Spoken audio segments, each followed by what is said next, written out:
السلام عليكم ورحمة الله وبركاته. أهلا بكل أولياء أمور طلبة وطالبات الصف الرابع الابتدائي، وكذلك أقدم التحية لكل معلمين ومعلمات اللغة الإنجليزية للصف الرابع الابتدائي والمرحلة الابتدائية.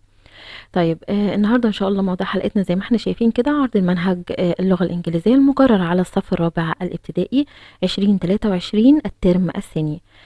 قبل ما ابدا كده الحلقه بتاعتي كتير قوي سالني ايه الفرق بين كونكت وكونكت بلس، المنهجين المقررين على الصف الرابع الابتدائي.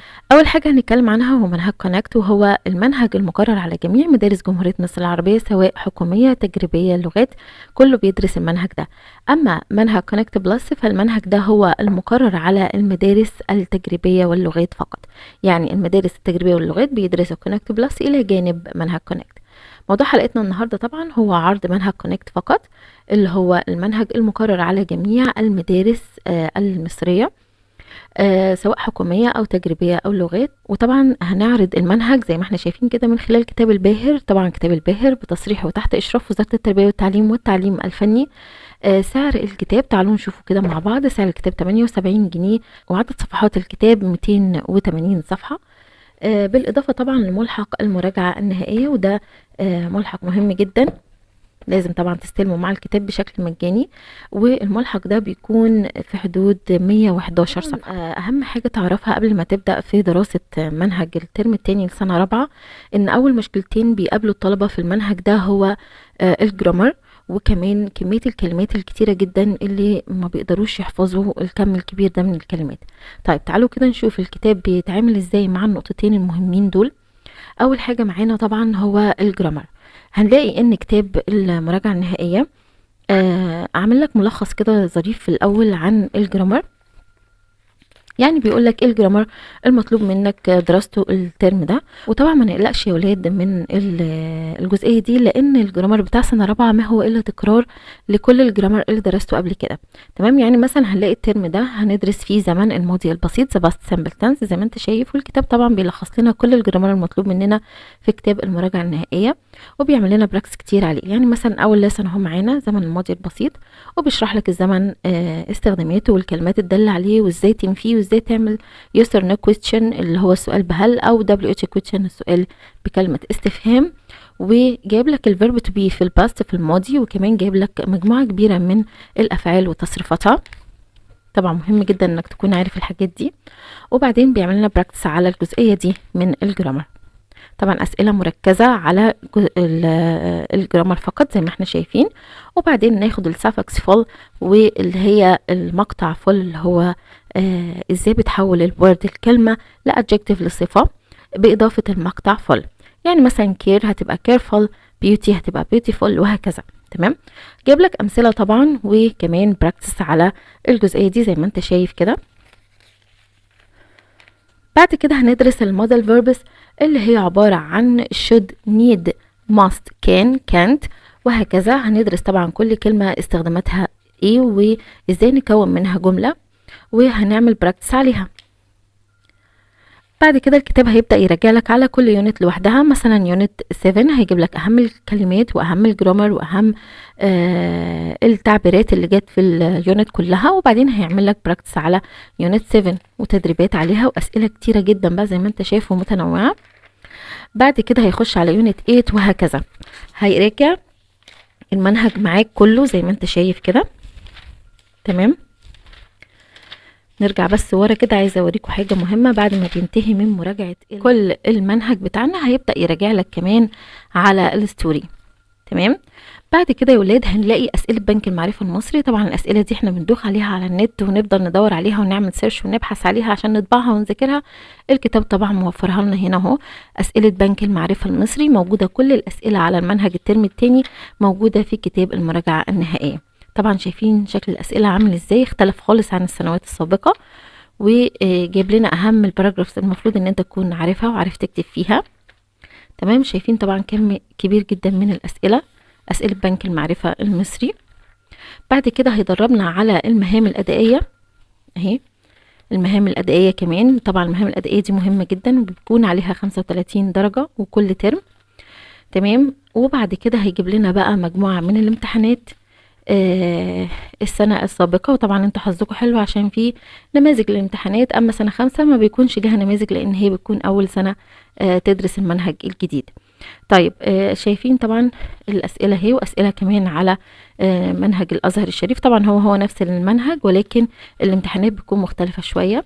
فجايب لنا طبعا امتحانات الازهر، وفي نهاية الكتاب هتلاقي نصوص الاستماع المفروض ان انت تعتمد عليها في حل بعض الاسئلة. طبعا انا عرضت لكم كده بشكل سريع كتاب المراجعة النهائية اللي هو بيشتمل على الجرامر والفاينل ريفيجن. طيب احنا كده شفنا اول جزئية اتكلمت عنها صعبة في الاول اللي هي الجرامر وازاي الكتاب بيتعامل معاها. طبعا هنلاقي شرح جرامر بالتفصيل كمان داخل المنهج. نيجي بقى نشوف الكلمات. تعالوا نشوف الكتاب بيتعامل ازاي مع الكلمات. بسم الله الرحمن الرحيم. اولا كده تعالوا نشوف منهجنا عبارة عن ايه. منهجنا سنة رابعة السنة دي عبارة عن 2 themes. theme 3 بعنوان my society مجتمعي، و theme 4 بعنوان I am a responsible person انا شخص مسؤول. طيب المحور الاول بيحتوي على 3 وحدات والمحور الثاني بيحتوي على 3 وحدات. تعالوا نشوف كده العناوين سريعا. Unit 7 This is where I live هذا المكان حيث أعيش. Unit 8 We had fun قضينا وقتا ممتعا. Unit 9 What makes us special ما يجعلنا مميزين. Unit 10 I enjoy my life أنا أستمتع بحياتي. Unit 11 We can fix it يمكننا إصلاحها. كلمات. تعالوا نشوف كده الكتاب بيعرض الكلمات بشكل عامل ازاي. مثلا Unit 7 احنا طبعا هنعرض دلوقتي دروس Unit 7 فقط، وبعدين هنصور الكتاب صفحة صفحة للي حابب يطلع عليه بالكامل في آخر الحلقة. طبعا هنلاحظ ان الكتاب بيختار أهم الكلمات المفروض ان الطفل يحفظها وبيقدمها لنا على شكل قاموس مصور، كل كلمة معاها ترجمتها ومع الصورة الموضحة ليها زي ما احنا شايفين كده. وكمان عندنا اكسترا فوكابلري كلمات اضافيه موجوده في مربعات كده زي ما احنا شايفين. وبعدين بيجيب لنا بقى الدرس بتاعنا بيكون مترجم، يعني كل باراجراف هتلاقيه مترجم بالكامل في نهايه الصفحه زي ما احنا شايفين كده. يعني كل الكلمات الموجوده في المنهج عندنا هتلاقيها مترجمه داخل الكتاب. وده بالاضافه طبعا لمجموعه كبيره جدا من الاسئله زي ما احنا شايفين. ادي كل ليسون بيعمل نفس الحكايه. عندي الفوكابلري اكسترا فوكابلري وكمان تصريفات الافعال واهم الاكسبريشن واهم حروف الجر زي ما احنا شايفين، وكمان الدرس مترجم بالكامل. طبعا زي ما قلت لك الجرامر كمان مشروح بالتفصيل داخل الكتاب الرئيسي زي ما احنا شايفين. يعني هنلاقي كذا شرح للجرامر في الكتاب الرئيسي او كتاب المراجعة النهائية. طبعا زي ما انت شايف كده قدامك الكتاب بيعرض الدروس مع الترجمة بتاعتها، وكمان بيقدم لنا براكتس وتدريبات كتير جدا على الدرس. ليسون 3 اهو اهم الكلمات زي ما احنا شايفين، قاموس مصور وكمان اكسترا فوكابلري كلمات اضافيه وكمان تصريفات الافعال واهم الاكسبريشنز الموجوده في الدرس. شرح الجرامر اهو، وبعدين بيعمل لنا براكتس عليه. طبعا تدريبات قد ايه كتيره ومتنوعه. تمام. بعد كده هندخل على ليسون 4 هيدينا برضو الكلمات المهمه والاكسبريشن وحروف الجر وتصريفات الافعال. وادي الدرس اهو بيكون مترجم برضو.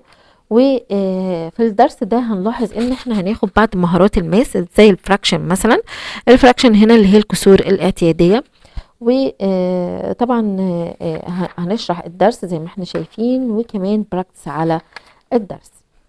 وادي الفونكس اهو اصوات الحروف. وكمان هناخد كلمات جديده في lessons 5 and 6 والدرس مترجم وكمان أسئلة وتدريبات كتير على الدرس. وفي نهاية اليونت هنعمل ريفيو على يونت 7 هيجيب لك أهم كلمات يونت 7 وكمان أهم الجرامر الموجود في اليونت، وكمان هيجيب لنا الباراجرافز المهمة الموجودة في اليونت دي. يعني انت مثلا في اليونت دي هتحتاج انك تعرف تكتب في الموضوعات دي اللي هو the Nile اللي هو نهر النيل، where people live، my first day of school، وهكذا. شايفين طبعا الموضوعات الموجودة قدامنا دي المفروض ان انت تكون تعرف تكتب فيها كويس. مش شرط طبعا تكتب بالظبط زي ما الكتاب عامل، ولكن ممكن تكتب فيها مجموعة من الجمل اللي بتخص نفس الموضوع، بس تكون طبعا مكتوبة بطريقة صحيحة والجرامر بتاعها يكون مظبوط.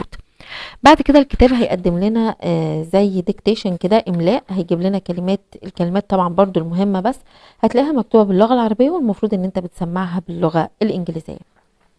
طيب بعد كده هيجيب لنا امتحان على يونت 7 وهيبدأ يعرض لك يونت 8. طيب احنا عارفين طبعا ولسه عارضه لكم دلوقتي ان في كتاب المراجعه النهائيه هتلاقي برضو مراجعه نهائيه على يونت 7 بالكامل واختبار على يونت 7. تمام، يبقى انت كده ممكن تراجع اكتر من مره على اليونت.